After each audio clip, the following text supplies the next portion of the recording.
आणि आणि हे जो लग्न वगैरे त्याचा मुलगा होता बा, तो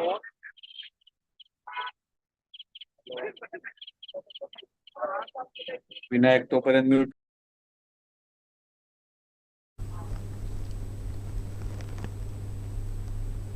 सावंतवाडी शांत आणि सुंदर, मात्र विधानसभा निवडणुकीमुळे इथलं वातावरण चांगलंच तापलंय.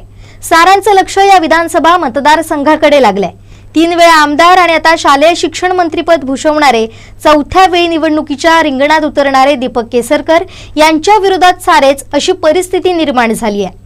दीपक केसरकर यांच्या विरोधात राजन तेली, अर्चना घारे, विशाल परब असं मुख्यत्वे या तिघांचं आव्हान त्यांच्या समोर असणार आहे.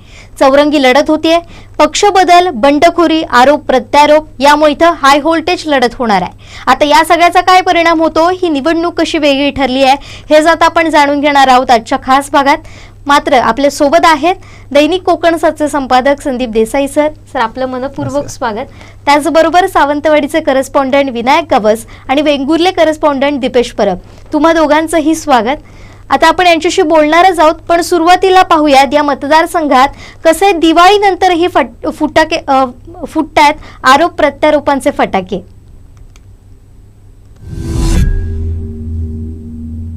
आज सुद्धा लोक पैसे वाटतात. पैसे वाटणे ही संस्कृती नाही. तुम्ही एक युवा पिढी बर्बाद करणार आहे आणि ही मी कधीही बर्बाद व्हायला देणार नाही. कुठून आले हे पैसे, कसे निर्माण झाले? राणेसाहेबांनी एक प्रश्न विचारलेला होता, आजही त्याचं उत्तर अनुत्तरीय आहे. त्याचं उत्तर आलं पाहिजे. पोलिसांनी यांची चौकशी केली पाहिजे आणि लोकांच्या जमिनी लुबाडण्याच्या ज्या केसेस झालेल्या आहेत त्या पोलिसांनी EOWकडे का पाठवल्या नाही, याचं उत्तरसुद्धा पोलीस यंत्रणेला सिंधुदुर्गच्या द्यायला लागेल. सातत्याने या मतदारसंघामध्ये कोणताही विकास झालेला नाही आहे. 5, 10, 15 वर्ष तेच मुद्दे आहेत. विकासाचा कोणताही मुद्दा नाही आहे. हे कोणते मुद्दे घेऊन हे इलेक्शन झालं सगळ्यांना माहिती आहे. त्यामुळे विकासाच्या मुद्द्याविरहित एकमेकांवर चिखलफेक करणे आजही बघतोय आपण. आज काय चाललंय की विकासाचा मुद्दा कोणच मांडताना दिसत नाहीये. आज जे उमेदवार आहेत कोणी काही बोलत नाही. त्याच्यावर न बोलता विकासावर बोलावं. आणि आज मी जनतेमध्ये जाताना विकासावरतीच बोलणार आहे. पुढे काय करायचंय, कशा पद्धतीने करायचंय आणि कसा विकास करायचा आहे. जनता पक्षाच्या कुठल्याही नेतृत्वात आमचं काहीच वाईट केलं, आम्हाला कुठलीही गोष्ट चुकीची केली नाही. पण राणे या ठिकाणी आल्यानंतर त्यांनी ज्या पद्धतीने, राणेंचा जो एक मुलगा आहे, त्यांनी ज्या पद्धतीने आम्हाला सगळ्यांना वागणूक दिली, म्हणजे सगळ्या कार्यकर्त्याला एकाएकाला संपवायचं, त्या कार्यकर्त्याच्या आर्थिक आणि त्याच्या असलेल्या व्यवसायाच्या पाठीमागे लागायचं. जसं उपरकरणी सांगितली ती गोष्ट खरी आहे की त्यांना मुंबईचं महापौर व्हायचं, त्यांना आमदारमध्ये इंटरेस्ट नव्हतं. आम्ही दोघांनी धरून त्यांना इकडे आणलं आणि मग तिथे आमदार बनवलं. किती दिवसात बनवलं सगळ्यांना माहिती आहे. त्यावेळी आम्ही सगळे चांगले होतो. पण आज आम्ही त्यांना सोडल्यानंतर जे काही विधानं करताय, ह्याला संपवणार, त्याला संपवणार, ह्याला निवडून यायला देणार नाही. आणि कोणासाठी? तर केसरकरांसाठी. ज्या केसरकरांनी तुमच्यावर एवढ्या खालच्या पातळीवर टीका केली, तुमच्या साम्राज्याला तरी हलवण्याचा प्रयत्न केला, त्याच केसरकराबद्दल आज तुम्ही मांडीला मांडी लावून बसता.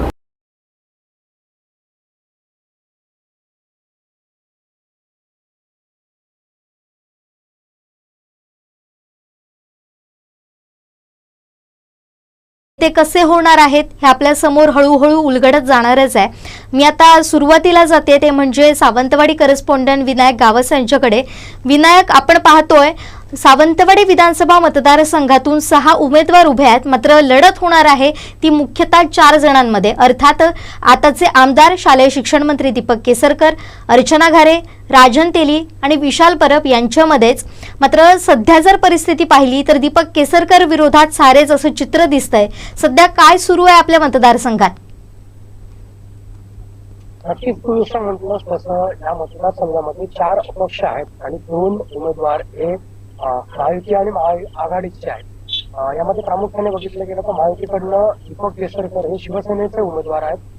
महाविकास आघाडीकडनं नुकतेच उद्धव बाळासाहेब ठाकरे शिवसेनेत त्यांनी प्रवेश केला असे राजन तेली उमेदवार म्हणून आहेत. त्याचबरोबर अपक्ष उमेदवार असणाऱ्या राष्ट्रवादी काँग्रेस शरदचंद्र पवार पार्टीचा कोकण विभाग महिला अध्यक्ष अर्चना घारे आहेत. नुकतंच ज्यांना भाजपमधनं निष्कासित केलं गेलं की विशाल परब सुद्धा अपक्ष या ठिकाणी उभे आहेत. त्याचबरोबर इथले माजी नगरसेवक सुनील पेडणेकर असतील आणि गावकर असतील अशी 6 मंडळी ही या निवडणुकीच्या रिंगणात आहेत. आणि सावंतवाडी, वेंगुर्ला, दोडामार्ग या तिन्ही तालुक्यातनं असणाऱ्या मतदारसंघासाठी इथल्या विधानसभेसाठी हे सगळे 6 जण रिंगणात असल्याचं पाहायला मिळतं. आणि जसं तू उल्लेख केला, दिवाळीत ज्यांना फटाके फुटताना बघायला मिळाले नाहीत त्यांना खऱ्या अर्थानं आता 23 नोव्हेंबर पर्यंत फटाके फुटताना पाहायला मिळणार आहेत. प्रत्येक जण या ठिकाणी आपला प्रचार करण्यासाठी पुढे सरसावतोय. त्याच शालेय शिक्षण मंत्री दीपक केसरकर यांच्या प्रचाराचा नारळ फोडला जाणार आहे. सावंतवाडीचं आराध्य दैवत असणाऱ्या श्रीदेव काटेकर मंदिरातनं त्यांच्या प्रचाराचा शुभारंभ होणार आहे. आणि या प्रसंगी पालकमंत्री रवींद्र चव्हाण उपस्थित राहण्याचं समजतंय, नितेश राणे उपस्थित राहणार असल्याचं समजतंय आणि अनेक माहितीचे नेते हे यावेळी उपस्थित राहणार असल्याची प्राथमिक माहिती समोर येते. त्यामुळे उद्यापासून खऱ्या अर्थानं या ठिकाणी आपल्याला आणखीन रंगत पाहायला मिळेल. काल अर्चना गारेंनी आपला झालावल इथलं प्रचाराचा शुभारंभ केलेला आहे. राजन तेलींनी अजून प्रचाराचा शुभारंभ केला नसला तरी डोर टू डोर प्रचारावर सध्या त्यांच्या कार्यकर्त्यांनी त्यांनी भर दिलेला दिसतोय. विशाल परब यांनी सुद्धा आपल्या प्रचाराचा शुभारंभ केलेला आहे आणि उर्वरित 2 अपक्षांनी पण आपल्या पद्धतीनं जसं जमेल तसं ते प्रचार यंत्रणेत उतरलेले आहेत. कारण खूप मोठा मतदारसंघ आहे, 3 तालुके आहेत आणि जवळपास 2-2.5 लाख मतदार या मतदारसंघामध्ये आहेत. त्यामुळे निश्चितच येत्या काही दिवसामध्ये ही चुरस आणखी वाढणार आहे. आरोप प्रत्यारोपांच्या फैरी एकमेकांवर घडणार आहेत. आज मागच्या 2 दिवसात काल आपण पाहिलं तर काल भाजपकडनं विशाल परब यांना कुठेतरी रोखण्यासाठी प्रयत्न केला गेला. अपक्ष उभे राहिल्यानंतर भाजपच्या मंडळीने त्यांच्यासोबत राहू नये याच्यासाठी त्यांच्यावर कारवाई केली गेली. आज जर बघितलं तर महाविकास आघाडीच्या अर्चना गारे ज्या अपक्ष उभ्या आहेत त्यांच्या विरोधात सुद्धा ते राष्ट्रवादीची काही मंडळी आहेत त्यांनी आज पत्रकार परिषद घेत जे गारेंसोबत आहेत त्या पदाधिकाऱ्यांना पुन्हा एकदा प्रवाह देण्याचं आवाहन केलं. आता 4 दिवसानंतर जो अहवाल आहे तो प्रदेशकडे पाठवण्यात येईल म्हणजे असा एक सूचक इशारा त्यांनी या माध्यमातून दिलेला आहे. हे सगळं बघता येते दिवस किंवा येत्या काही दिवसात खूप मोठी लढत या मतदारसंघात पाहायला मिळणार आहे. हाय व्होल्टेजचा ड्रामा इथे दिसणार आहे. मात्र सद्यस्थितीत दीपक केसरकर विरुद्ध सगळे असा संघर्ष इथे दिसून येतो. आता आपण थोडंसं या उमेदवारांवर बोलूया. सुरुवातीला जाऊयात आपण सध्याचे आमदार आणि शालेय शिक्षण मंत्री दीपक केसरकर यांच्याबद्दल आपण बोलूयात, त्यांच्याविषयी माहिती जाणून घेऊयात. आता 3 टर्म त्यांनी आमदारकी इथली भूषवली आहे आणि त्याचबरोबर 4थ्यांदा ते निवडणुकीच्या रिंगणात उतरत आहेत. मात्र आताची परिस्थिती ही पूर्णपणे वेगळी आहे. म्हणजे जर आपण पाहिलं तर अगोदर राष्ट्रवादी, त्यानंतर शिवसेना, 2 टर्म शिवसेना आणि आता ते म्हणजे शिवसेनेमध्येच फाटाफूट झाल्यानंतर मूळ शिवसेनेतून ते लढतायत. मात्र त्यांच्यासमोर नेमकं आव्हान कसं असेल आणि सध्याची दीपक केसरकर यांची रणनीती नेमकी काय आहे? नक्कीच दीपक केसरकर यांना घेरण्याचा प्रयत्न या निवडणुकीत झाला आणि चौरंगी लढत होते. या मतदारसंघातला मागच्या 25 वर्षाचा विचार केला तर शिवसेनेचा आमदार तब्बल 20 वर्ष इथं आहे आणि त्यातली 10 वर्ष दीपक केसरकर आहेत. मागची 5 वर्ष ते राष्ट्रवादीतलं होते आणि आता शिवसेनेतलं पुन्हा एकदा ते इथे उभे आहेत. त्यामुळे यावेळीचं चित्र हे विशेष करून वेगळं आहे. चौरंगी लढत होते पण हे पण नाकारून चालणार नाहीये की आज दीपक केसरकर यांच्या सोबतीला दस्तूरखुद्द माजी केंद्रीय मंत्री खासदार नारायण राणे आहेत, जिल्ह्याचे पालकमंत्री रवींद्र चव्हाण आहेत. त्याच्यामुळे लोकसभेला जे मतदान झालं होतं, महायुतीला जे मतदान पडलं होतं ते बघता केसरकरांचं पारडं जड मानलं जातं. मात्र जी बंडखोरी महायुतीमध्ये झाली विशाल परबांच्या रूपाने, त्यामुळे विशाल परबांच्या रूपाने भाजपची जी काही मंडळी त्यांच्या सोबत होती कालपर्यंत त्यांचा फटका कुठेतरी दीपक केसरकर यांना बसण्याची शक्यता आहे. त्याचबरोबर गेली 5 वर्ष जे राजन तेली भाजपमध्ये होते, भाजपची संघटना वाढवण्यात ज्यांनी मोठं योगदान दिलं होतं ते राजन तेली ऐन मोक्याच्या क्षणाला उद्धव बाळासाहेब ठाकरेंच्या शिवसेनेमध्ये गेले. त्यामुळे त्यांना मानणारा सुद्धा वर्ग भाजपात आहे. पण ज्यावेळी मतदान करायचं आहे किंवा मतदान प्रक्रिया ज्यावेळी होणार आहे आणि प्रचाराचा खऱ्या अर्थानं गावागावात डोर टू डोर जायची वेळ येणार आहे त्यावेळी हे भाजपचे कार्यकर्ते किंवा महायुतीचे कार्यकर्ते कोणता निर्णय घेत आहेत, कोणाच्या बाजूने राहतात यावरच सगळी गणित असणार. पण तुर्तास दीपक केसरकर यांनी मागच्या 3 टर्मचा त्यांचा अनुभव आहे.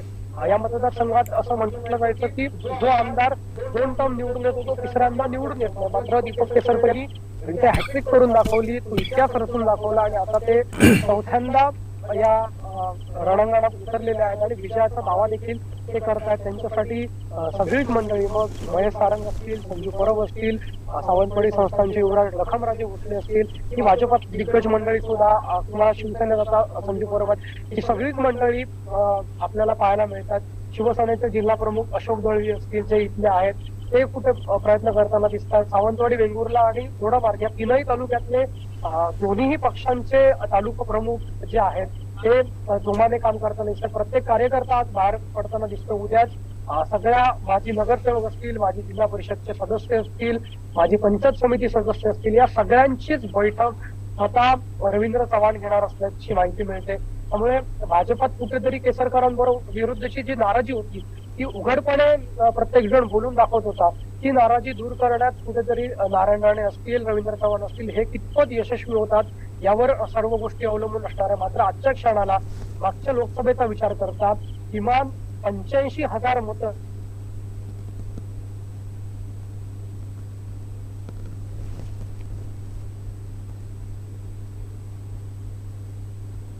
नक्कीच राजन तेली तर आता दुसऱ्या पक्षातच गेलेत. मात्र विशाल परब भाजपात होते, त्यांनी बंडखोरी केली, त्यांच्यावर कारवाई झाली. ते किती मतं घेतात यावरच सगळी गणितं आहेत ती अवलंबून असणार आहेत. आता तू राजन तेलींचा उल्लेख केलासच आहेस. राजन तेली आपण बघत होतो, म्हणजे जेव्हा भाजपात होते, महायुती होती, तेव्हापासूनच ते दीपक केसरकर यांच्यावर उघडपणे बोलतायत. दीपक केसरकर यांचं मी यावेळी काम करणारच नाही असं खुलेपणानं ते सांगत होते. मात्र यानंतर ठाकरेंनी त्यांना आपल्या पक्षात घेऊन, ठाकरे गटात घेऊन एक मोठी खेळी केल्याचं सुद्धा बोललं जात आहे आणि यामुळे ठाकरे गटाची अर्थात महाविकास आघाडीची ताकद वाढल्याचं सुद्धा बोललं जात आहे. तर या खेळीचा कसा परिणाम आताच्या निवडणुकीमध्ये आपल्याला पाहायला मिळेल? निश्चितच उद्धव बाळासाहेब ठाकरेंची शिवसेना इथे पहिल्यापासून आहे किंवा शिवसेनेची जवळपास 40,000 मतं ती इथे आहेत. आणि मी मगाशी जसं म्हटलं तर 25 वर्षातली 20 वर्ष शिवसेनेचा आमदार इथे निवडून येतोय, ही सोपी गोष्ट नाहीये. या मतदारसंघाचा अगदी 72 पासून जर विचार केला तर सध्या काँग्रेस नंतर तिसऱ्या नंबरला असणारा शिवसेना हा पक्ष आहे की ज्याचे सर्वाधिक वेळा आमदार या मतदारसंघातून निवडून दिले गेले. त्यामुळे निश्चित राजन तेलींकडे मोठा मताधिक्य असणारा पक्ष आहेत. आणि शिवसेनेच्या नेत्यांनी, म्हणजे उद्धव ठाकरेंच्या शिवसेनेच्या नेत्यांनी जसं सांगितलं की आम्ही राजन तेलींना रिक्वेस्ट केली आणि ते मूळ शिवसैनिक होते, त्यामुळे ते आमच्या सोबत आले, अशा पद्धतीचा दावा काही शिवसेनेच्या नेत्यांनी केलेला आपण पाहिला. त्यामुळे निश्चितच राजन तेलींना ह्या सगळ्या मतांचा फायदा होणार आहे. महाविकास आघाडी आहे, लोकसभेचा विचार करता 50-55,000 मतं ही विनायक राऊतांना या मतदारसंघात आपल्याला पडताना पाहायला मिळाली. तीच मतं ठेवण्यात गेली यशस्वी होत आहेत का, आणि किंवा बंडखोरी केलेली आहे अर्चना घारेंनी, त्यामुळे त्या किती मतं त्यातली फोडतात हे पाहणं गरजेचं असणार आहे. आणि ज्या भाजपातनं राजन तेली नुकतेच शिवसेनेत गेले उद्धव ठाकरेंच्या, त्या शिवसेनेकडे जात असताना राजन तेली भाजपातले आपल्या किती समर्थकांची मतं किंवा किती जणांची मतं इथे घेऊन जातात यावर त्यांचं गणित अवलंबून असणार आहे. चौरंगी लढत होत असल्यामुळं साधारणतः 70,000च्या आसपास जो उमेदवार जाईल, 65 ते 70,000च्या, तो नक्कीच या ठिकाणावरनं विजयाचा गुलाल उधळेल यात कोणतीही शंका नाहीये. विनायक, आपण मागोवा घेत असताना मागच्या 3 टर्ममध्ये दीपक केसरकर हेच या ठिकाणी आमदार झालेले आहेत. मात्र दीपक केसरकरांच्या विरोधात 3 वेळा साधारण राजन तेली यांनी सुद्धा निवडणूक लढवली आहे. मागच्या 2 वेळेच्या निवडणुकीमध्ये आपण जर बघितलं तर दीपक केसरकर यांचं मताधिक्य तेवढंच राहिलेलं आहे. मात्र याच्या अपोजिट राजन तेलींचं मताधिक्य आहे ते वाढत गेलेलं आहे. आणि 1972 पासून आतापर्यंतचा जर आढावा घेतला, जसं तू म्हटलंस की 20 वर्ष या ठिकाणी शिवसेनेची या ठिकाणी आमदार राहिलेला आहे. धनुष्यबाण लोकांना परिचित आहे. धनुष्यबाणाची नेहमी लढत जी झालेली होती ती आत्तापर्यंतची आपण पाहिली तर काँग्रेसच्या हात, राष्ट्रवादीचं घड्याळ या सगळ्यांबरोबर होती. मात्र ही दोन्ही चिन्ह आत्ता या निवडणुकीत पूर्णपणे बाजूला आहेत. जी या ठिकाणी निवडणूक होते, जी चिन्ह समोर येत आहेत, धनुष्यबाण पूर्णपणे दीपक केसरकर यांच्याकडे आहे. मात्र काँग्रेसचा हात आणि राष्ट्रवादीचं घड्याळ हे बाजूला आहे. आणि तुतार हे नवीन चिन्ह या ठिकाणी आलेले आहेत. त्या सगळ्या गोष्टींचा कशा ह्या सगळ्या निवडणुकीवर एक परिणाम होईल. आणि दुसरी महत्त्वाची गोष्ट की ज्या पद्धतीने दीपक केसरकर यांच्या बाबतीत बंडखोरी झालेली आहे, तर शिवसेना उभाटामध्ये सुद्धा ज्यावेळी राजन तेलींची एंट्री झाली तर काल परवाच बाळा गावडे यांनी सुद्धा आपल्या पदाचा राजीनामा दिलेला आहे. या साऱ्याकडे कसं पाहतोय तू?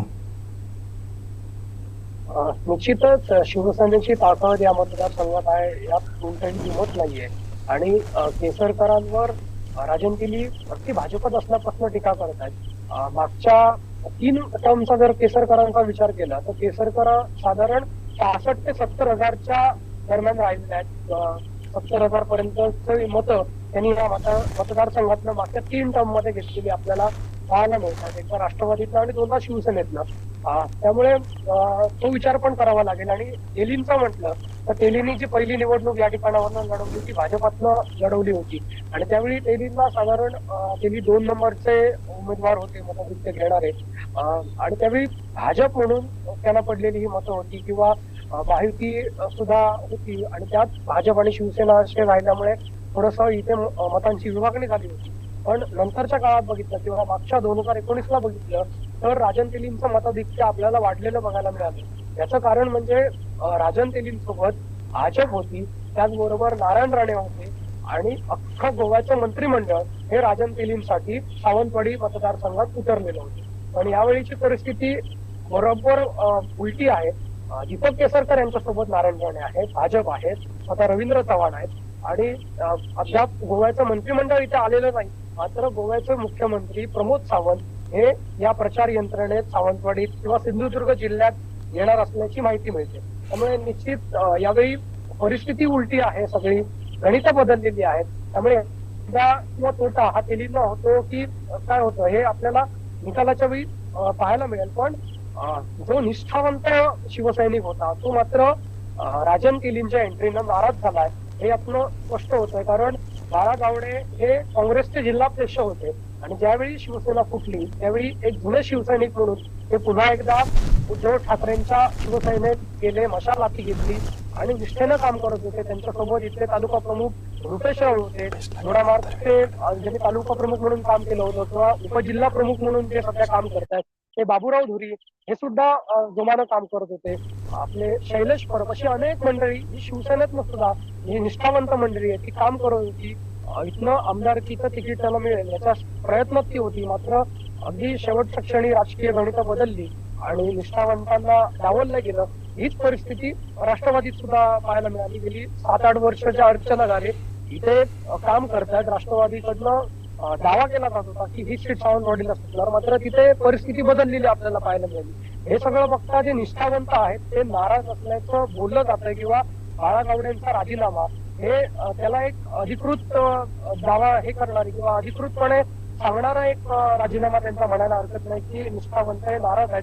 शिवसैनिकांमध्ये नाराजी नक्कीच नाही. आता ती नाराजी दूर करण्यात राजन तेली असतील, शिवसेनेचे कार्यकर्ते असतील हे कशा पद्धतीनं यशस्वी होतात हे पाहावं लागणार आहे. मात्र या जिल्ह्यात ज्यांनी खासदार म्हणून काम केलं होतं विनायक राऊत अद्याप तरी या संपूर्ण राजकारणाच्या चित्रामध्ये आपल्याला दिसत नाहीयेत. विनायक राऊतांची भूमिका ही खूप महत्वाची असणार आहे.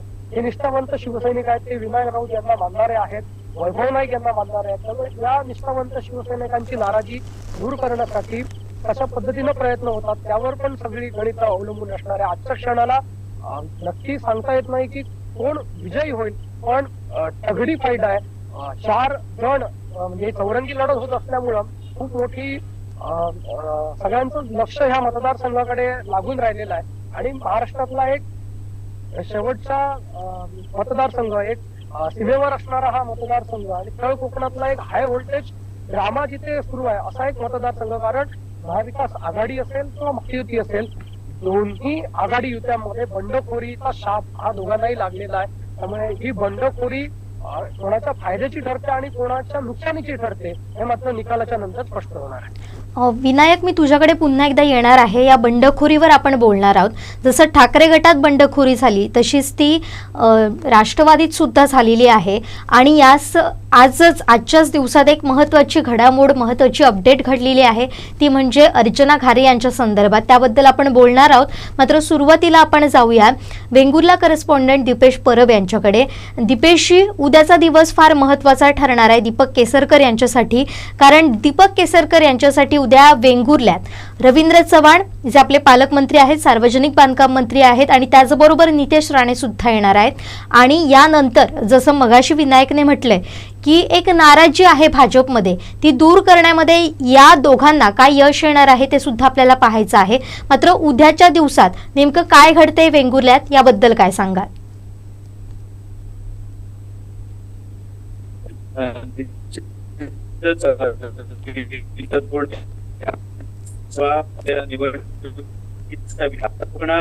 सातवा विधानसभा मतदारसंघ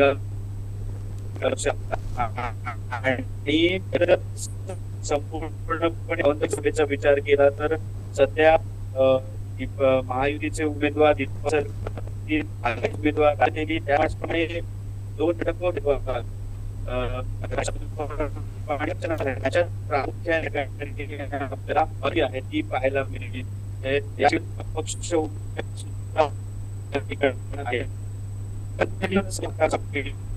केला त्यामुळे विधानसभा निवडणुकीची तारीख तशी या ठिकाणी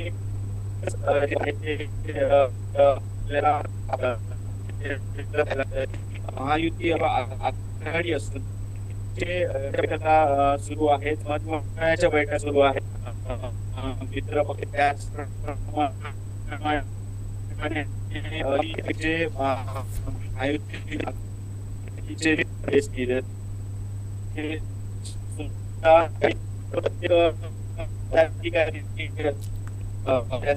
त्यांना ठिकाणी संपूर्णपणे त्यांना मार्गदर्शन करतायत. त्याप्रमाणे जर दुसरी आणखी विचार केला तरी पक्षांचे नाराज पदाधिकारी आहेत त्यांना सुद्धा त्यांची समजूत काढणं सुद्धा मोठं आव्हान हे वरिष्ठ पदाधिकाऱ्यांसमोर आहे. यामुळे आता जर त्या ठिकाणी पालकमंत्री रवींद्र चव्हाण त्याचप्रमाणे भाजपचे नितेश राणे ते या वेंगुर्ल्यामध्ये येत आहेत. उद्या महायुतीच्या प्रचार कार्यालयाचं उद्घाटन त्यांच्या उपस्थित होणार आहे. दीपक केसरकर सुद्धा या ठिकाणी उपस्थित असणार आहेत. यानंतर ते कार्यकर्त्यांशी या ठिकाणी संवाद साधतात. त्यामुळे पालकमंत्री रवींद्र चव्हाण नितेश राणे हे ठिकाणी आल्यानंतर कार्यकर्त्यांशी संवाद साधून त्यांना कशा प्रकारे मार्गदर्शन करतात. अजूनही काही कार्यकर्ते हे नाराज आहेत, त्यांची समजूत कशी काढतात याकडेही लक्ष लागून राहिलेलं आहे. त्याचप्रमाणे जिल्हा बँकचे अध्यक्ष मनीष दीपक यांच्यासाठी मैदानात उतरलेले आहेत. ठिकठिकाणी ते बैठका घेत आहेत, कार्यकर्त्यांच्या गाठीभेटी घेत आहेत. ठिकाणी पूर्णपणे दूर करण्यासाठी त्या ठिकाणी प्रयत्न सुरू आहेत. दुसरीकडे जर विचार केला तर भाजपचे जे बंडखोर यांनी या ठिकाणी प्रचाराचा शुभारंभ केला आहे. रामेश्वर मंदिर असेल, श्री मंदिर असेल, मध्ये मात्र विशाल यांच्या सोबत सध्या भाजपचे कार्यकर्ते दिसत नाही आहेत. त्याचे या ठिकाणी माहितीचा धर्म भाजप कार्यकर्ते या ठिकाणी यांच्या प्रचारासाठी त्याचप्रमाणे विशाल परब यांना याचा कशा प्रकारे फायदा होईल किंवा विशाल परबांची प्रचार यंत्रणा कशी होती पुढच्या काळात स्पष्ट होणार आहे. यानंतर दीपक केसरकर किंवा जे छोटे फळ विक्रेते, भाजी विक्रेते या गाठी गेलेल्या आहेत. त्याचप्रमाणे वैयक्तिक भेटी सुद्धा आहेत. कुठेतरी भर दिलेला दिसत नाहीये. मात्र त्यांची प्रचार यंत्रणा नेमकी कशा पद्धतीने आहे त्यांच्या त्या गाठीभेटी आहेत. त्याचप्रमाणे ज्या ठिकाणी नाराज कार्यकर्ते त्यांच्या गाठीभेटी घेण्याचं सुद्धा राहिलेली या ठिकाणी. दुसरीकडे जर बघितलं तर बंडखोरी केल्यानंतर या ठिकाणी शरद पवार गटाचे राष्ट्रवादी गटाचे यांनी नुकतीच आणि कार्यकर्त्यांना दिलेली आपल्याला पाहायला मिळते. आघाडीचंच काम कार्यकर्त्यांनी या ठिकाणी करायचं. त्यानंतर कार्यकर्ते किंवा पदाधिकारी असतील ते काय भूमिका घेत आहेत, बंडखोरीचा फटका आघाडीला सुद्धा बसतोय का, हे सुद्धा पुढच्या काळात या ठिकाणी स्पष्ट होणार आहे. मात्र संपूर्ण जर सध्याच्या वातावरणाचा विचार केला तर वेंगुर्ल्यामध्ये दोन्हीकडून महायुती असेल किंवा महाआघाडी असेल दोन्हीकडून सुद्धा सध्या समन्वयाच्या बैठका घेतल्या जात आहेत. कार्यकर्त्यांच्या गाठीभेटी घेतल्या जात आहेत. कार्यकर्त्यांची समजूत काढली जाते आणि पुढील काळात कशा पद्धतीने याचा फायदा हा दोन्ही महाविकास महाआघाडी हे या पुढील काळातच स्पष्ट होईल. दीपेश, हे सगळं जरी तू विश्लेषण केलेलं असलं तरी सगळ्यात महत्त्वाचा मुद्दा आहे की अजूनपर्यंत जाहीर प्रचाराला सुरुवात झालेली नाही आहे आणि उद्या महायुतीच्या प्रचार कार्यालयाचं उद्घाटन होतंय, शुभारंभ होतोय वेंगुर्ल्यामध्ये. दीपक केसरकर यांच्यासाठी सचिन वालावलकर हे त्या ठिकाणी प्रमुख अस्त्र आहे. त्याच्याचबरोबर भाजपकडनं सुद्धा मनीष दळवी ही सुद्धा ह्यांचं सुद्धा जे वर्चस्व आहे वेंगुर्ल्या तालुक्यात हे मोठं आहे. ह्या सगळ्या गोष्टीचा फायदा दीपक केसरकर यांना कसा होईल आणि सगळ्यात महत्त्वाचं प्रचाराचे नेमके कळीचे मुद्दे कुठचे ठरणार आहेत वेंगुर्ल्यात, काय वाटतं? कारण उद्यापासून प्रचाराला सुरुवात होईल आणि ते कळीचे मुद्दे काय असतील? निश्चितच एक विचार केला दीपक केसरकर यांच्या बाजूने, जर वेंगुर्ल्याचा विचार केला तर पर्यटनाच्या माध्यमातून अनेक मोठमोठे प्रकल्प केसरकर यांनी वेंगुर्ल्यात आणलेले आहेत. अनेक कोट्यावधींचा विकास निधी आणलेला आहे. हा एक प्रचाराचा मुख्य मुद्दा घेऊन आपण जसं म्हटलं सचिन वालावलकर असतील किंवा या ठिकाणी मनीष दळवी असतील, त्याचप्रमाणे भाजपचे इतर पदाधिकारी सुद्धा दीपक केसरकर यांच्यासाठी मैदानात उतरलेले आहेत. यात प्रसन्ना देसाई आहेत, सुहास दोंडलकर आहेत, त्याचप्रमाणे या ठिकाणचे शिवसेनेचे सुद्धा तालुका प्रमुख नितीन मांजरेकर आहेत, त्याचप्रमाणे शहर प्रमुख उमेश येरम आहेत. यांची सुद्धा प्रचार यंत्रणा ही या ठिकाणी सुरू आहे. आणि एक मुख्य जो मुद्दा आहे प्रचाराचा तो विकास निधी आणि पर्यटनाच्या माध्यमातून वेंगुर्ल्याचा झालेला विकास हा मुख्य मुद्दा घेऊन हे सर्व मंडळी या ठिकाणी प्रचार यंत्रणेमध्ये उतरलेले आहेत. आणि सचिन वालावलकर यांनी हे दीपक केसरकर यांच्या बरोबर या ठिकाणी बरेच वर्ष कार्यरत आहेत. अनेक विकास निधी आणताना त्यांनी स्वतःहून तो आणण्यासाठी किती कोणकोणती प्रोसेस मधून जावं लागतं किंवा कोणकोणत्या प्रोसेस कराव्या लागतात कोट्यावधींचा निधी आणण्यासाठी हे त्यांनी जवळून बघितलेलं आहे. आणि निश्चितच अनेक विकास निधी आणण्यासाठी त्यांनी प्रयत्न केलेला आहे. यात आपण प्रामुख्याने म्हणू शकतो ते म्हणजे पर्यटनाच्या दृष्टीने विकसित झालेला या ठिकाणचा झुलता पूल प्रकल्प आहे. त्याचप्रमाणे मच्छीमारांसाठी ब्रेक वॉटर बंधारा या ठिकाणी उभारण्यात आलेला आहे. दुसरीकडे जर विचार केला तर इंडोर गेमसाठी या ठिकाणी स्टेडियमसाठी निधी मंजूर झालेला आहे. मोठ्या प्रमाणात निधी मंजूर झालेला आहे. सिंधुदुर्गात कुठेही नसेल असं एक इंडोर स्टेडियम या वेंगुर्ल्यात या ठिकाणी होणार आहे. त्याचप्रमाणे बॅरिस्टर नाथ पै समुदाय केंद्र या ठिकाणी उभारण्यात आलेलं आहे. त्याचप्रमाणे जर दुसरीकडे विचार केला तर मच्छीमारांसाठी जी सिंधुरत्न योजनेतून मच्छीमारांसाठी अनेक योजना दीपक केसरकरांनी या ठिकाणी राबवलेल्या आहेत. आउटबोट इंजिन असतील, जाळी असतील, अशा अनेक योजना या ठिकाणी राबवलेल्या आहेत. त्याचप्रमाणे इतर सुद्धा विकास निधी जो या ठिकाणी त्यांनी वेंगुर्ल्यात मोठ्या प्रमाणात आणलेला आहे. तिलारीचं पाणी जे आहे ते वेंगुर्ल्यापर्यंत पोहोचलेलं आहे. यात सुद्धा कोट्यवधींचा निधी हा दीपक केसरकर यांच्या माध्यमातून या ठिकाणी झालेला आहे. नुकतंच फोमॅन्टोचं हॉटेल आहे त्याचं सुद्धा या ठिकाणी उद्घाटन हे दीपक केसरकर यांच्या उपस्थितीत आणि मंत्री पर्यटन मंत्र्यांच्या उपस्थितीत या ठिकाणी झालं. अशा अनेक प्रकल्पांचा फायदा हा कशा प्रकारे वेंगुर्ला तालुक्याला होतोय हे सुद्धा पुढच्या काळातच याचे परिणाम दिसतील. त्याचप्रमाणे जी पाणबुडी जो प्रकल्प आहे तो सुद्धा त्याला सुद्धा निधी मंजूर आहे, त्याचं सुद्धा काम हे सुरू होणार आहे. असे अनेक प्रकल्प दीपक केसरकर यांच्या माध्यमातून या ठिकाणी आलेले आहेत आणि सचिन वालावलकर यांनी यासाठी मोठे प्रयत्न केलेले आहेत. त्यामुळे हा मेन प्रचाराचा मुद्दा जो आहे ते घेऊन ते या ठिकाणी उतरलेले आहे. याचा कशा प्रकारे फायदा होतो या निवडणुकीमध्ये हे पुढील काळात स्पष्ट होईल. नक्कीच ह्या झाल्या जमेच्या बाजू, पण विरोधक ज्या पद्धतीने सत्ताधाऱ्यांना कोंडीत पकडण्याचा प्रयत्न करतायत आणि जे कळीचे मुद्दे आहेत यावर सुद्धा जर तू भाष्य केलंस तर अधिक त्यावर आपल्याला चित्र स्पष्ट होईल की या पुढची जे 12 दिवस आहेत सगळ्यात महत्त्वाचे प्रचाराचे, तर यामध्ये दीपक केसरकरांच्या विरोधात सारेच आलेले आहेत. कसं चित्र वेंगुर्ल्यात पाहायला मिळेल? निश्चितच प्रचाराचा मुद्दा घेऊन दीपक केसरकर यांना कोंडीत पकडण्याचा प्रयत्न हा सगळीकडूनच होतोय आणि यात मुख्य मुद्दा आहे तो आमदार असताना दीपक केसरकर यांनी या ठिकाणी कुठेच दिसलेले नाही असा एक मेन मुद्दा सुद्धा विरोधकांकडून या ठिकाणी होतोय. त्यानंतर विरोधकांकडून असे अनेक मुद्दे होते की निधी कोट्यावधींचा दिसतोय पण कामं काही दिसत नाही आहेत, ग्रामीण भागात दिसत नाहीत, असे सुद्धा विरोधकांकडून या ठिकाणी आरोप प्रत्यारोप केले जात आहेत. मग याकडे कशा प्रकारे त्यांचे आरोप खोडून काढण्याचे प्रयत्न महायुतीकडून सुरू आहेत.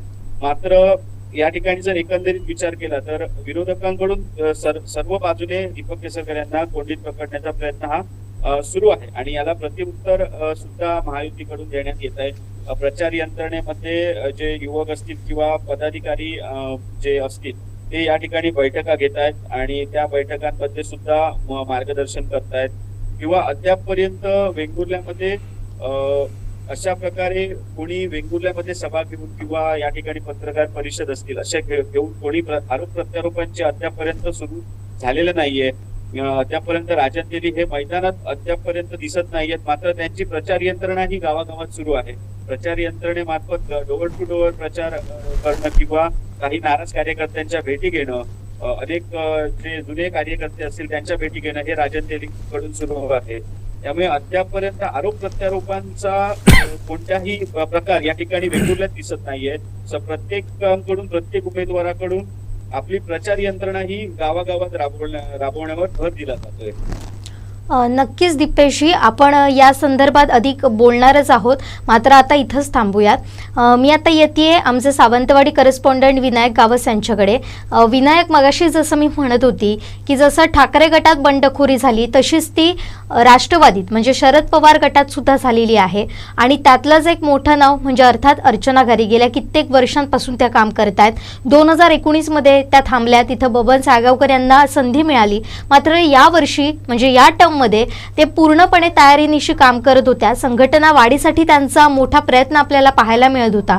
तशी संघटना त्यांनी जोरात वाढवली सुद्धा होती आणि ज्यावेळी त्यांना कळालं की आपल्याला उमेदवारी मिळत नाहीये आणि त्यानंतर जेव्हा फॉर्म भरण्यासाठी त्या जात होत्या त्या अगोदर त्यांचा मेळावा झालेला होता. त्यामध्ये त्यांचा भावनांचा बाण फुटलेला होता, अश्रू डोळ्यात त्यांच्या होते आणि त्यांनी हे सुद्धा सांगितलं होतं की मी नाराज नाहीये, मात्र मी इतके दिवस काम करते, मला खात्री होती की मलाच उमेदवारी दिली जाणार, मात्र ऐनवेळी अशा पद्धतीनं मला बाजूला सारलं गेलं.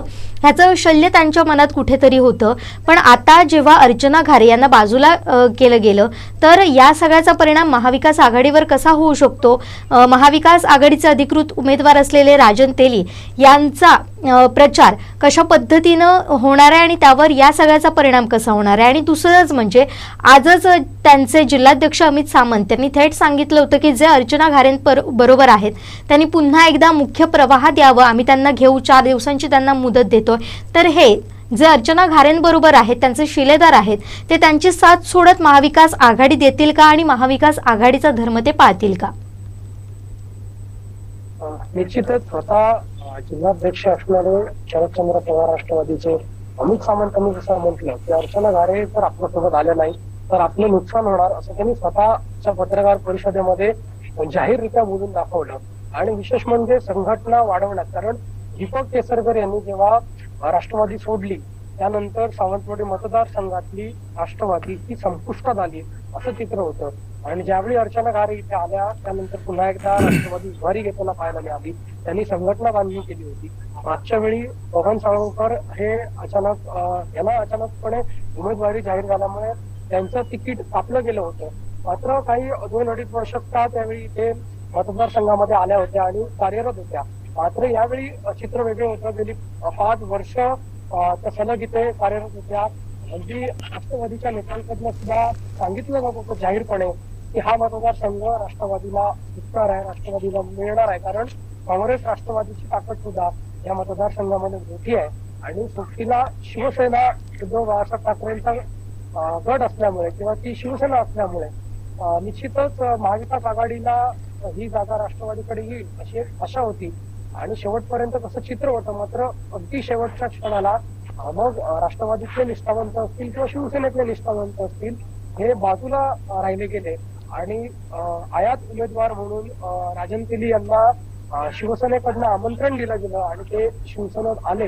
कारण त्यांच्या नेत्यांनी सांगितलं की आम्हीच त्यांना विनंती केली की तुम्ही पुन्हा शिवसेनेमध्ये या. आणि राजन तेलींचा मागचा अनुभव किंवा 2 वेळा त्यांनी या ठिकाणावर निवडणूक लढवली आणि सातत्यानं ते पण इथे गेली 15-20 वर्ष कार्यरत आहेत या मतदारसंघासाठी किंवा काम करतात. त्यामुळे त्यांचा विचार या ठिकाणी केला गेला आणि आपसुकच घारेंचं तिकीट कापलं गेलं. त्याचवेळी त्यांनी अपक्ष राहणार असल्याची भूमिका घेतली आणि कार्यकर्त्यांच्या आपल्या उपस्थितीतच आपला अर्जही भरला. त्यांना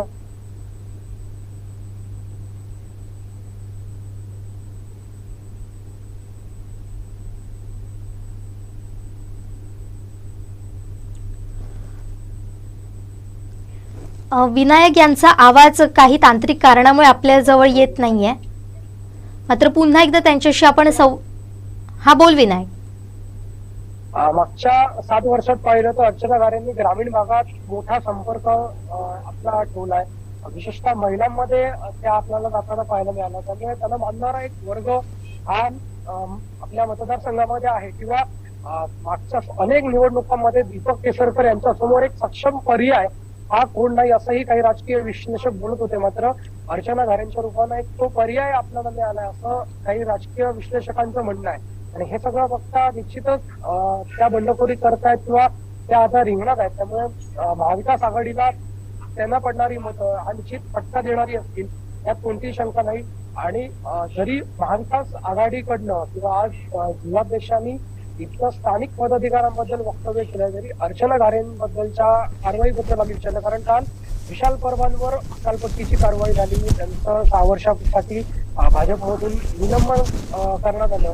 तर दुसरीकडे राष्ट्रवादीच्या अर्चना गारेंवर कोणतीही कारवाई होताना दिसत नव्हती. त्याबद्दल जेव्हा आम्ही तुला विचारलं त्यावेळी जिल्हाध्यक्षांनी म्हटलं की माझं काम आहे किंवा इथले माझ्या हाताखाली जे पदाधिकारी आहेत त्यांचा अहवाल पाठवणं हे माझं काम आहे.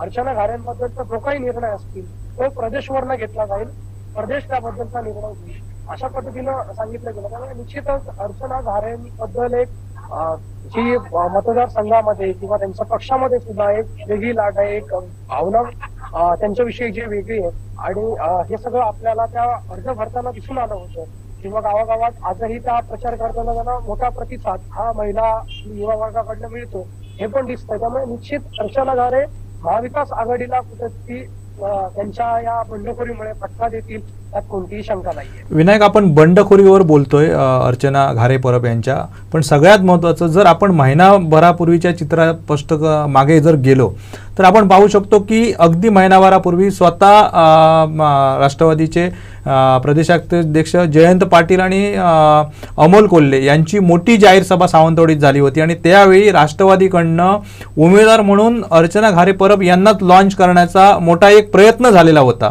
तर नेमकी माशी कुठे शिंकली आणि अर्चना घारे परब यांचं तिकीट कापलं गेलं? कसं पाहतोस या सगळ्या घडामोडींकडे? कारण आत्ता जरी राष्ट्रवादीला वगळून शिवसेनेला या ठिकाणी जरी उमेदवारी दिली गेली असली तरी शेवटपर्यंत जे चित्र होतं ते अर्चना घारे परब असंच होतं आणि त्याच दृष्टीने बघितलं जात होतं. आणि अर्चना घारे परब यांची स्ट्रॅटेजी पुढे कशी असेल? कारण आज पुन्हा एकदा मूळ राष्ट्रवादी मूळ स्वरूपामध्ये आलेले आणि त्यांनी महाविकास आघाडीचंच काम करणार अशा प्रकारची भूमिका घेतलेली आहे. मात्र या साऱ्यांना किंवा राष्ट्रवादीला जिवंत ठेवण्याचं काम जे आहे ते आपण जर पाहिलं गेल्या 8 वर्षातला प्रवास अर्चना घारे परब यांचा, तर निश्चितपणे त्यांचं मोठं योगदान होतं. या सगळ्याकडे तू कसा पाहतोस? निश्चित मागच्या 5 वर्षात सर्वाधिक गलिच्छ राजकारण आपल्या राज्यात आपल्याला पाहायला मिळालं. पक्ष फुटताना आपण पाहिले, निष्ठावंत उतरताना आपण पाहिले, गद्दारी आपण पाहिली. निष्ठेला काय महत्व राहिलं हे पण आपण या 5 वर्षात पाहिलं की ज्या पक्षात राहिलेली माणसं बंडखोरी करतायत किंवा स्वतःच्या नेत्याच्या पाठीत खंजीर खुपसून तिथे जाऊन आपला दावा करतात, असं अनेक चित्र किंवा हे महाराष्ट्रात आपण पाहिलं. आणि यातही सावंतवाडी विधानसभा मतदारसंघात अर्चना घारे असतील किंवा मगाशी मी ज्या शिवसैनिकांची नावं घेतली, रुपेश राऊळ, बाबूराव गिरी, ही सगळी मंडळी असतील, ही सगळी मंडळी निष्ठेनं आपल्या पक्षासोबत राहिली. ते शिवसेनेसोबत राहिले, घारे ह्या शरद पवारांसोबत राहिल्या. दोघांचीही ताकद इथे तशी संपलीच असं म्हणायला हरकत नव्हतं. जर हे सुद्धा त्यांच्यासोबत गेले असते तर दोन्ही पक्षांना इथे स्थान नसलं असतं. पण आज निष्ठावंत म्हणून ते कायम सोबत राहिले. आणि असं असताना दोन्ही गटामध्ये म्हणजे विशेषतः अर्चना घारेंचं तुम्ही म्हटलं तसं स्वतः जयंत पाटील जेव्हा इथे आलेले त्यावेळी ते म्हणाले होते की राष्ट्रवादी यांच्याकडे हा मतदारसंघ असणार आहे आणि आम्ही टप्प्यात कार्यक्रम करणं हे आम्हाला माहिती आहे आणि त्या पद्धतीने आम्ही करू. पण काय नेमकं झालं माहित नाही. जयंत पाटलांचा आणि त्या राष्ट्रवादीचाच टप्प्यात कार्यक्रम शिवसेनेकडनं केला गेला. आता याला संजय शिरसाट यांनी जे विधान केलं होतं राजन तेलींच्या प्रवेशानंतर की मातोश्रीकडनं किंवा महाविकास आघाडीमध्ये तिकीट देण्यासाठी आणि हे पक्ष प्रवेश घेण्यासाठी आर्थिक समझोते केले जात आहेत अशा पद्धतीचा गंभीर आरोप त्यांनी केला होता.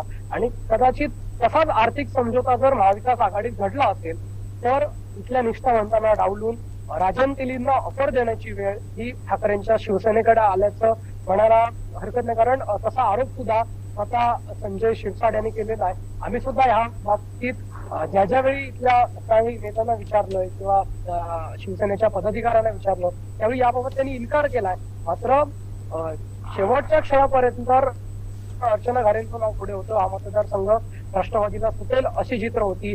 शिवसेनेकडनं निष्ठावंत जे होते ते प्रचार करत होते, शिवसंपर्क यात्रा काढत होते, अगदी दारोदारी जात होते आणि एका निष्ठावंत शिवसैनिकाला उमेदवारी मिळेल या आशेवर सर्वजण होते. आणि असं असताना अचानक नेमकं काय झालं आणि उमेदवारांना किंवा निष्ठावंतांना डावललं गेलं ह्याचं उत्तर कुठे मिळतच नाहीये. गौरीशंकर खोत यांना विचारलं तेव्हा ते म्हणाले की आमचे शिवसेनेचे जे शिवसैनिक होते त्यांनी म्हणजे आर्थिक दृष्ट्या असेल किंवा बाकी दृष्ट्या त्यांनी ती सक्षमता दाखवली नाही अशा पद्धतीचं विधान त्यांनी केलं. त्यामुळे निश्चित कारण काय हे आजच्या क्षणाला सांगता येणार नाही. माशी कुठे शिंकली हेही सांगता येणार नाही. पण जर संजय सिरसाट जे म्हणतात हे जर आरोप खरे असतील तर माशी तिथेच शिंकली असं म्हणायला लागेल.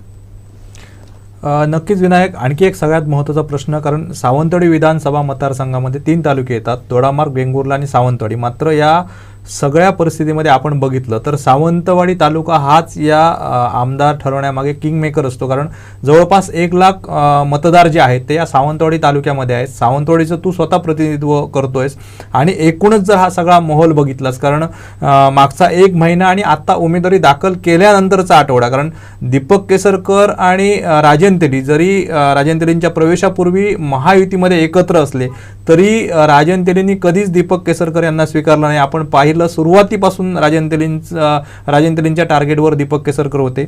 मात्र दीपक केसरकर यांचं सत्ताधारी पक्षामध्ये असलेलं कॅबिनेट मंत्रीपद, त्यानंतर सगळा त्यांनी या मतदारसंघामध्ये केलेला विकास आणि केवळ राजन तेली हे ते कशा पद्धतीने या ठिकाणी कमी पडलेले आहेत विकास करण्यात, या गोष्टींवरनं एकमेकांना टार्गेट करत होते. मात्र एवढं मोठं मताधिक्य मतदाराची संख्या आहे ती या तालुक्यामध्ये सावंतवाडीमध्ये आहे.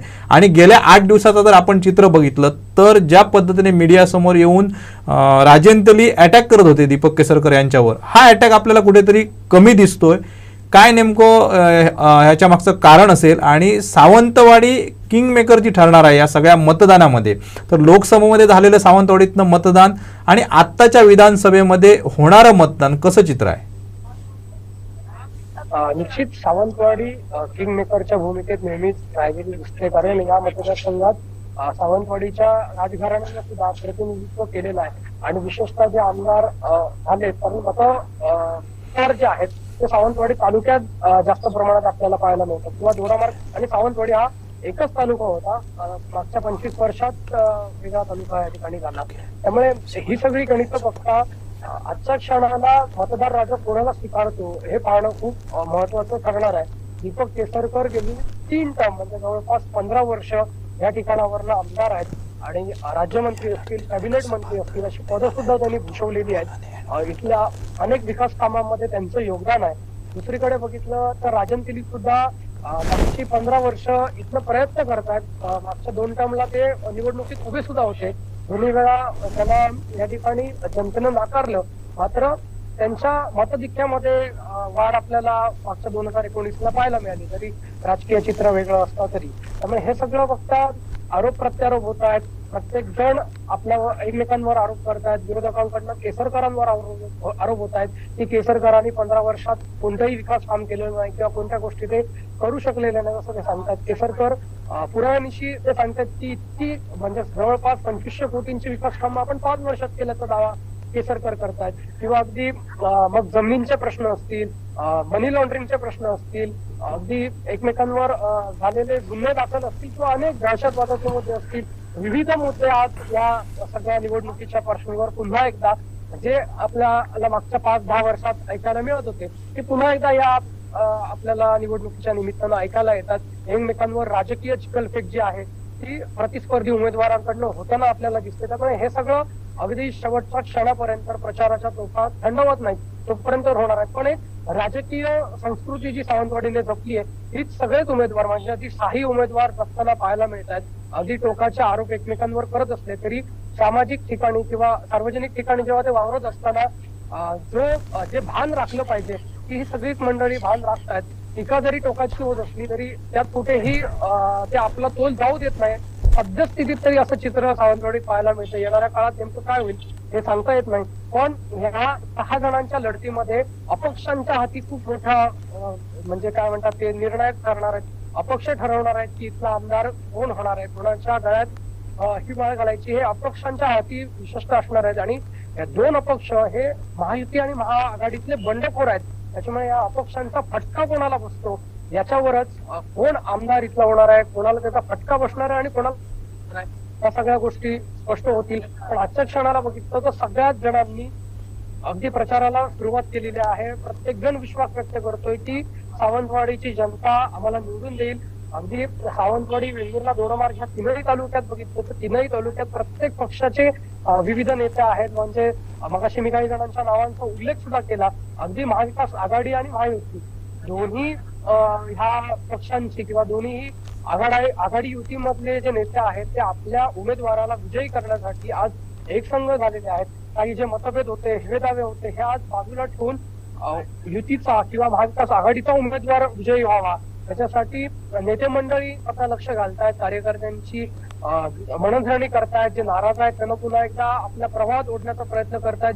साम दाम दंडभेद जे वापरायचं आहे ते या ठिकाणी वापरलं जात आहे. त्यामुळे अगदी कणकवली आणि कुडाळपेक्षा सावंतवाडीत मात्र खूप मोठा ड्रामा पाहायला मिळतोय. आणि स्वतः कॅबिनेट मंत्री असणारे किंवा मुख्यमंत्री एकनाथ शिंदेचे जवळचे असणारे दीपक केसरकर यांना घेरलं जात आहे पूर्णपणे या निवडणुकीमध्ये. त्यामुळे त्यांची 4थी टर्म आहे. मागच्या 3ऱ्यांदा निवडून येत त्यांनी विक्रम केला होता, इतिहास रचला होता. त्यामुळे आता ते विजयाचा चौकार मारतात की राजन केली या संधीचा फायदा घेतात की 2 अपक्षांमधल्या कोणाला त्याचा फायदा होतोय हे आपल्याला निकालाच्या दिवशी स्पष्ट होताना पाहायला मिळेल. नक्कीच विनायक, आणि याबाबत आपण पुन्हा पुन्हा बोलणारच आहोत. पुढच्या काही दिवसांमध्ये याबाबतचं आपण सखोल विश्लेषण पण करणार आहोत. सध्या तुर्तास धन्यवाद तू दिलेल्या या सगळ्या माहितीसाठी. मी पुन्हा एकदा येते आमचे वेंगुर्ला करस्पॉन्डंट दीपेश परब यांच्याकडे. दीपेशची उद्या एक महत्त्वाची सभा होती आणि त्यासाठी दीपक केसरकर यांच्यासाठी विशेषतः ते म्हणजे रवींद्र चव्हाण आणि त्याचबरोबर नितेश राणे हे वेंगुर्ल्यात असतील. नेमकी ही सभा कशी सुरू होणार आहे, कधी सुरू होणार आहे आणि या सभेचं नेमकं स्वरूप कसं असेल?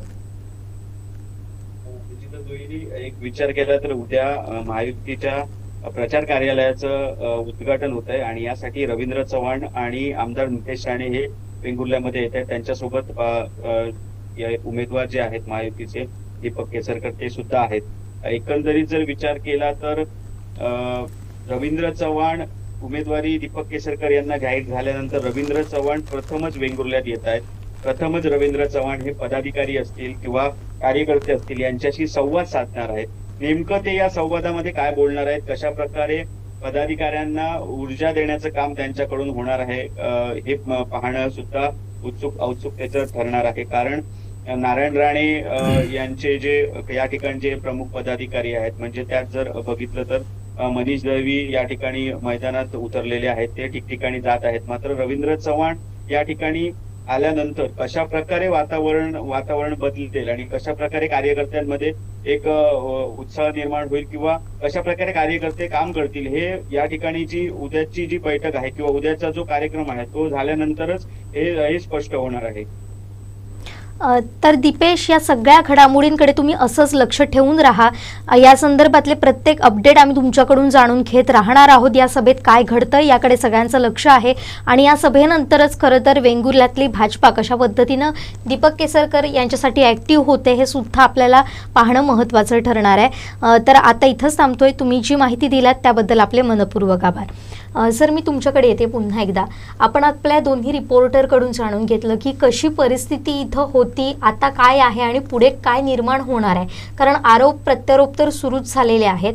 ज्या पद्धतीनं विकास कामांबद्दल बोलायला हवं तो मुद्दा थोडासा मागे राहून वैयक्तिक आरोप प्रत्यारोपांवर जास्त भर दिला जातो. तर काय वाटतं एकंदरीत परिस्थिती काय होणार आहे? कारण यावेळीची निवडणूक सावंतवाडीतली विशेषतः ही फार वेगळी आहे. कारण चौरंगी लढत होतीये. 3 टर्म असलेले आमदार आणि त्यांच्यासमोर आता 4थ्यांदा अपक्षांचं सुद्धा एक मोठं आव्हान निर्माण झालंय. तर यामुळे ही निवडणूक वेगळी होणार आहे. तर या बंडखोरांचा त्याचबरोबर आरोप प्रत्यारोपांचा कसा परिणाम या निवडणुकीत होताना पाहायला मिळेल? जुईली, आपण जर बघितलं तर खऱ्या अर्थाने सिंधुदुर्ग जिल्ह्यातीलच ही हाय व्होल्टेज निवडणूक आहे असंही म्हणून चालणार नाही. तर संपूर्ण राज्याचं लक्ष विशेषतः सावंतवाडी विधानसभेकडे आहे. याचं कारण आहे की ज्या पद्धतीने संपूर्ण महाराष्ट्रामध्ये सत्तांतरण झालं आणि एकनाथ शिंदे यांनी शिवसेनेशी बंड केलं आणि त्यावेळी आत्ताचे जे इथले आपले उमेदवार आहेत राज्याचे कॅबिनेट मंत्री दीपक केसरकर यांची भूमिका सगळ्यात महत्त्वाची होती. प्रवक्तेपदी ज्या पद्धतीने ते एकनाथ शिंदे यांची बाजू मांडत होती, त्यामुळे संपूर्ण महाराष्ट्र दीपक केसरकर यांना जवळून ओळखतोय. आणि आत्ता दीपक केसरकर या विधानसभेच्या निवडणुकीला कसं सामोरं जात आहेत आणि त्यांच्या विरोधात आज हाय व्होल्टेज ड्रामा होतोय आणि त्यांना फक्त एका उमेदवाराशी लढायचं नाही तर 3 उमेदवार त्यांच्या समोर आहेत आणि ते तिन्ही उमेदवार तगडे उमेदवार आहेत. कारण ज्या पद्धतीने गेल्या काही वर्षांमध्ये या सगळ्या उमेदवारांनी मतदारसंघामध्ये पेरणी केलेली होती, तर ती पेरणी सगळी मोडून काढण्यासाठी दीपक केसरकर यांनी निश्चित राज्याचा एक मंत्री म्हणून, कॅबिनेट मंत्री म्हणून केलेली विकास कामं, 15 वर्षाची मोठी या ठिकाणी आमदारकीचा टर्म, त्याच्यानंतर पालकमंत्रीपद, गृहराज्यमंत्रीपद आणि आता शिक्षण मंत्री, या सगळ्या गोष्टी असत असताना सावंतवाडी विधानसभामध्ये त्यांनी ज्यावेळी अलीकडेच पत्रकार परिषद घेतली, 2,500 कोटीची कामं हा विकासाचा अजेंडा सगळ्यांसमोर मांडत असताना विरोधी जे उमेदवार आहेत तर त्यांच्यावर सुद्धा अगदी जोरदार टीकास्त्र केलेलं आहे की नेमकं काय, कुठच्या लोकांना सावंतवाडी ही सुसंस्कृत आणि शांत असणारी आणि एक सुसंस्कृत जी परंपरा ही जपणारी सावंतवाडी आहे आणि अशा विधानसभा मतदारसंघामध्ये आपण अपप्रवृत्तींना थारा देणार का, हे मोठं विधान दीपक केसरकर यांचं होतं खऱ्या अर्थाने. त्यामुळे एक मोठं चित्र या निवडणुकीकडे निर्माण झालंय. हे सगळं जरी होत असताना आपण जर पाहिलं तर या ठिकाणी ज्या पद्धतीने दीपक केसरकर निवडणूक मैदानात उतरलेले आहेत, तर मूळ शिवसेनेमध्ये दीपक केसरकर यांचा प्रवेश झाला, त्याच्यानंतर त्यांच्या पक्षामध्ये या ठिकाणी बंडखोरी झालेली नाही. जी बंडखोरी झाली ती महाविकास आघाडीमध्ये झालेली आहे आणि भाजपमध्ये जी बंडखोरी झालेली आहे, तर या सगळ्याचा गोष्ट, कारण भाजपमधनं राजन तेली या ठिकाणी महाविकास आघाडीमध्ये गेले, भाजपची साथ विशाल परब यांनी सोडलेली आहे आणि अशावेळी जो मूळ बेस जो आहे दीपक केसरकर यांचा, तो बेस कायम आहे आणि त्याला साथ आता सगळ्यात महत्त्वाची राणे फॅक्टर, कारण सिंधुदुर्ग जिल्हा आपण जर बघितला, तळ कोकण जर बघितलं तर राणे फॅक्टर हा कायम राहिलेला आहे. मात्र या मतदारसंघात ज्यावेळी पालकमंत्री म्हणून रवींद्र चव्हाण यांनी धुरा हाती घेतली, त्यावेळी या मतदारसंघात रवींद्र चव्हाण यांना सुद्धा मानणारा एक वर्ग आहे आणि हे सगळं जर आपण या सगळ्या गोष्टींकडे पाहिलं तर आत्ता रवींद्र चव्हाण यांनी काही दिवसांपूर्वी महाविकास आघाडीचा धर्म पाळलाच पाहिजे. कारण गेल्या 2-3 महिन्यापूर्वीचं जर आपण चित्र बघितलं तर कुठेतरी आपल्याला रवींद्र चव्हाण आणि त्या ठिकाणी दीपक केसरकर यांच्यामध्ये कुठेतरी कलगीतुरा रंगल्याचा आपण पाहत होतो. पण रवींद्र चव्हाण हे पक्षाला मानणारे आणि एक भाजपाशी संघाचे माणूस, म्हणजे भाजपाला त्यांनी सर्वोच्च मानलेले, पक्ष प्रथम अशा पद्धतीने काम करणारे राष्ट्रानंतर, तर त्या पद्धतीने त्यांचं कायम या ठिकाणी जे आहे त्या पक्ष संघटनेमध्ये काम राहिलेलं आहे आणि त्यांनी तोच पक्ष धर्म पाळण्याचा या ठिकाणी आपल्या कार्यकर्त्यांना संदेश दिलाय. अगदी दीपक केसरकरांनी फॉर्म भरल्यानंतर सुद्धा सावंतवाडीमध्ये त्यांची या ठिकाणी पहिली बैठक झाली. दोडामार्ग आणि वेंगुर्ल्यामध्ये सुद्धा त्यांना मानणारा एक वर्ग आहे. त्यामुळे रवींद्र चव्हाण यांची भूमिका फार मोठी ठरणार आहे, महत्त्वाची ठरणार आहे आणि रवींद्र चव्हाण ज्या पद्धतीने उद्या सुद्धा ते दीपक केसरकर यांच्या महायुतीच्या प्रचार कार्याच्या शुभारंभाला येत आहेत आणि सगळ्यात महत्त्वाचं राणेंनी जे बॅकअप दिलेलं आहे, लोकसभेमध्ये दीपक केसरकर यांनी जे मताधिक्य दिलं आणि दीपक केसरकर यांनी जो पाठिंबा दिला त्याची परतफेड करण्यासाठी फक्त नारायण राणे नाहीच तर नितेश राणे, निलेश राणे, ही सगळं राणे कुटुंबीय पूर्णपणे आणि भाजप जर इथे बघितलं तर राणेंचे शिलेदार संजू परब आहेत, जे माजी या ठिकाणी नगराध्यक्ष म्हणून कार्यरत होते. त्याच्यानंतर महेश सारंग यांच्यासारखा एक तगडा या ठिकाणचा हाडाचा कार्यकर्ता या ठिकाणी पदाधिकारी या ठिकाणी कार्यरत आहेत. मनीष दळवी याच मतदारसंघामध्ये आहे. दोडामार्गचे शिलेदार त्यांच्याबरोबर आहेत. त्यामुळे भाजपचे हे जर सगळे शिलेदार राणेंच्या माध्यमातून आणि रवींद्र चव्हाण यांच्या माध्यमातून दीपक केसरकर यांच्या मागे जर राहिले तर दीपक केसरकर यांचा मूळ बेस आणि ही प्लस हे सगळं गणित मांडून जे विरोधक दीपक केसरकर यांना कोंडीत पकडण्याचा प्रयत्न करतात, कारण दीपक केसरकर सत्तेत असल्यामुळे साहजिकच आहे प्रत्येकजण दीपक केसरकर यांना टार्गेट करतो आणि ते टार्गेट किंवा जी कामं कमी पूर्ण झालेली नाहीत, अपुरी कामं आहेत, ती नेमकी कामं हायलाईट केली जातात. तर तेही सगळी अपुरी कामं हायलाईट करत असताना दीपक केसरकर यांनी जो विकास सांगितलेला आहे किंवा या मतदारसंघामध्ये जी डेव्हलपमेंट केलेली आहे ती कशा पद्धतीने महायुतीकडनं प्रेझेंट केली जातात, मतदारांना आपल्याकडे कसं कन्व्हर्शन केलं जातं, हे सगळ्यात महत्त्वाचं ठरणार आहे. आणि त्यामुळे ही निवडणूक जी आहे ती अतिशय काटेकी टक्कर होणार आहे. आपण असं म्हणू शकत नाही आत्ता अजूनही प्रचाराला तशी सुरुवात नाही झाली. हे 10 ते 12 दिवस सगळ्यात महत्त्वाचे आहेत.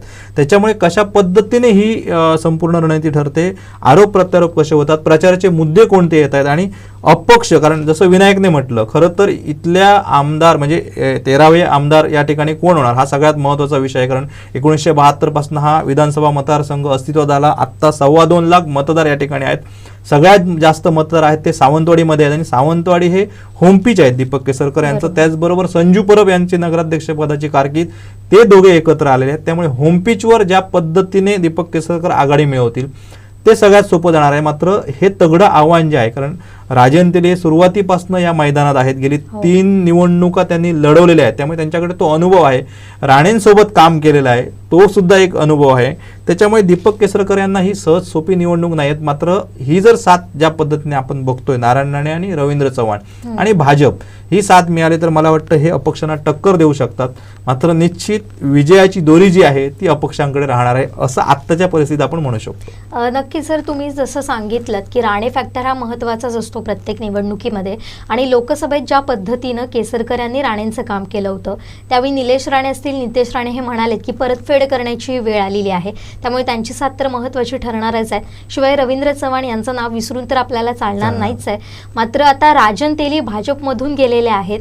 भाजपचं सूक्ष्म नियोजन जे असतं ते त्यांनी अगदी जवळून पाहिलेलं आहे, त्यामुळे एक मोठं त्यांचं बेस म्हणू शकतो हा राजन तेलीकडे आता आलेला आहे आणि त्या पद्धतीनं ते काम करताना आपल्याला पाहायला मिळतात.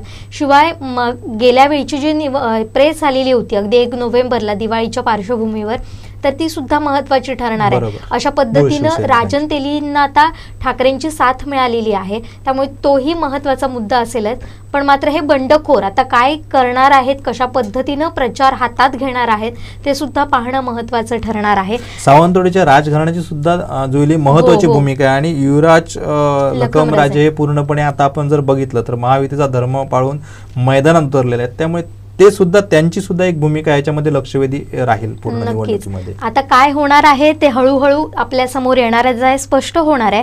मात्र जी 23 तारीख मात्र जी उद्याची वेंगुर्ल्यात होणारी सभा आहे ती फार महत्त्वाची आहे आणि त्या संदर्भात सुद्धा आपल्याला अपडेट मिळणार आहेत. त्या सभेकडे सुद्धा आपलं असंच लक्ष राहणार आहे. मात्र आता निवडणुकीतले प्रत्येक अपडेट तुम्हाला कोकण 7 लाईव्हवर असेच मिळत राहतील. त्यामुळे जर तुम्ही अजूनही आमचे सोशल मीडिया प्लॅटफॉर्म सबस्क्राईब केले नसतील, फॉलो केले नसतील तर ते आताच करा आणि पाहत रहा कोकण 7 लाईव्ह. आता इथंच थांबतोय. धन्यवाद.